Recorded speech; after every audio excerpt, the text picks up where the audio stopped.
Damn, look how big this Freddy is compared to Jason and Leatherface. He's huge. So I'm going to try and scale him down so that he fits a little bit better in with the 6-inch 1/12 scale. So this is the Dream Warriors one. I'm going to try and bring it down to this scale. I'm going to try it on this body first. And the head was a little large, and I kind of played around with the idea of keeping it, but I think it just looked a little too off to me. So then I switched to this body, which is the Hammerhead body from the Spider-Man retro wave, and I like that a lot better. So I'm going to roll with that one and get started on turning this into a classic Freddy suit. Alright, so I started by grinding out the head so that it fits the peg on the Hammerhead body mold. I then removed the pegs from the wrists of the original Freddy figure and put them inside the wrists of the Hammerhead so that I could just use the hands from the Freddy figure.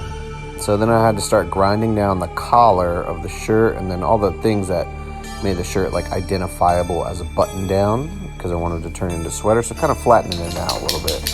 So I went in there and just cleaned all that up and chopped out some pieces of the neck too. Next, I wanted to put metal claws on them, so I got some bobby pins and grinded off all the paint on them. And then I put some slits in his fingers. Here you can see I'm trying to show how reflective it is once you grind it off.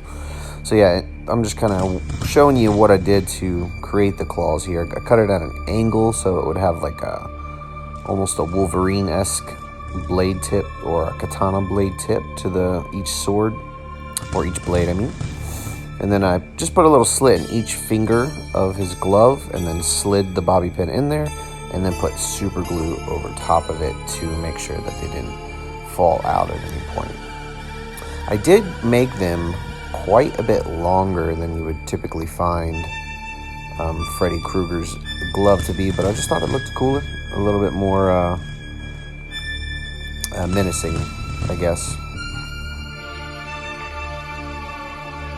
Here you can see I'm trying to get these pegs sorted out so that I can use the original hands. I went ahead and chopped the cuffs of the sleeve up a little bit to reflect the tattered and worn look of Freddy's sweater, and then got these hands put on, and they actually scaled out really well. The hands are really small for the original figure, but they work out well for this. So onto sculpting. I wanted to come through with some epoxy and give it that sweater texture, make sure that it, you know, looked like the original figure as much as possible, just scaled down. So I actually took the chest piece of the original figure once I put the epoxy on it and just pressed it in so that I got the same texture of the material that came on the NECA one. So pretty much just used that as a cheat, and then came through. I had to clean it up a little bit here and there, and then added some additional sculpting lines with the razor and then or the box cutter, and then just trying to create the cuffs of the bottom of the sweater, the cuff of the neck, and then try and maintain the look as much as I can throughout the entire upper body. Now on the shoulder joints and elbow joints, I didn't sculpt anything just because, you know, they would stiffen up and lose the articulation, but I wanted to maintain as much as possible. So I just took a heated blade and carved out lines, not as many as, you know, the rest of it, but I think it is enough to where it maintains the integrity of the look of the sweater all the way through.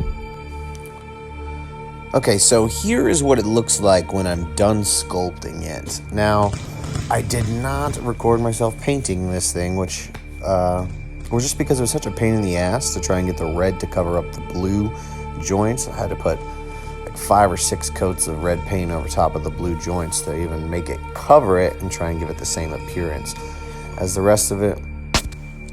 So here is the finished product, what it looks like next to the original body. So you can see I definitely took off some height on it and added some bulkiness to the arms because I thought the arms were a little too thin on the original. The blades are much longer, and I think he'll just look better in scale next to the other figures in my collection. So I am pretty happy with the way it turned out, and I'm going to go ahead and throw it up on the display so we can see what it looks like. Here he is next to the other figures. He scales out way better now. I'm way happier with the way this looks. And I know that Jason and Leatherface and the rest of a lot of these figures aren't in 1/12 scale, but it works out because I want them to be giants. So I want them to be like 7-footers.